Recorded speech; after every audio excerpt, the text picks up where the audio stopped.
everyone, my name is Geraldine Gamayo and this is my video project for Geography 102. The topic I chose for my project is climate change in Europe. So how is Europe's climate changing? In class, we did a discussion about why countries in Northern Europe are not as cold as northern cities in North America. And we learned that this is due to the Gulf Stream, which causes warm water to flow across the Atlantic towards Europe, leading to a much milder and warmer climate.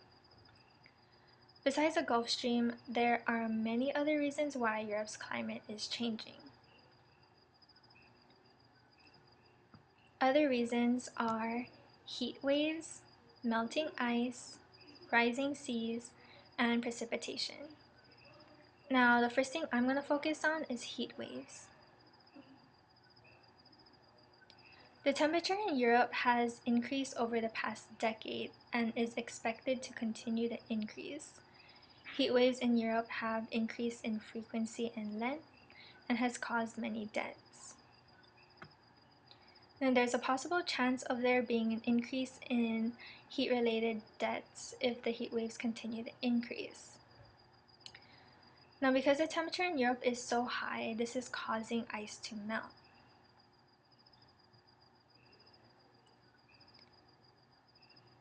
So ice sheets is a permanent layer of ice covering a tract of land. You can find ice sheets in Greenland. The amount of ice sheets melting has doubled over the past 15 years. There's also glaciers that are melting, specifically glaciers in the Alps. And these events are expected to continue. Now, the amount of ice melting is leading to an increase in sea level. So sea level is starting to rise due to the ice melting, and this increases the risk of flooding and erosion in coastal areas, especially during a storm. Precipitation is also increasing in Northern Europe, although it is decreasing in Southern Europe. Now, all these trends are projected to continue over the years.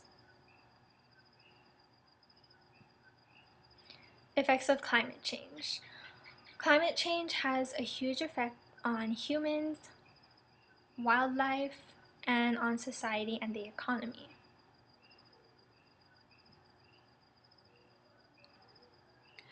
Climate change impacts humans' health by the transmission of diseases. For example, ticks. So ticks carry diseases on them, and they are found further north in Europe. Another example are disease-carrying mosquitoes or even sandflies.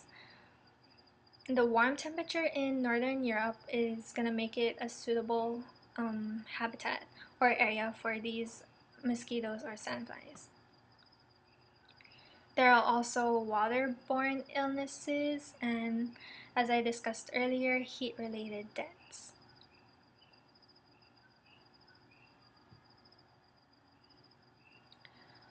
The wildlife in Europe is also affected by climate change. Warm season crops can now grow in Northern Europe, and the growing season for some crops are now longer. However, crops in Central and Southern Europe aren't growing so well due to excess heat or droughts that are occurring. Plant characteristics have also changed. Some plants are now blooming or flowering a lot earlier than they used to. And the same change applies for animals. Many sea animals such as plankton are appearing a lot more earlier in the year. And there are animals that are migrating to new locations because their habitats are becoming too warm for them. And the migration rate of many animals will not be able to keep up with the speed of climate change, and this will push them towards extinction. Now, this picture shows the different types of animals that you can find in Europe, the different wildlife that's being affected today.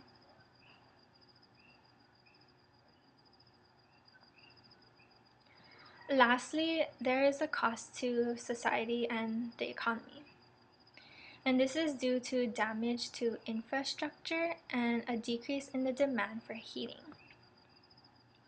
Now, floods that occurred due to rising sea levels have damaged many homes and caused many economic loss. The rising temperature currently occurring in Europe decreases the demand for heating, but this is good because it saves a lot of energy. However, this must be balanced with the high energy demand for cooling during the summertime.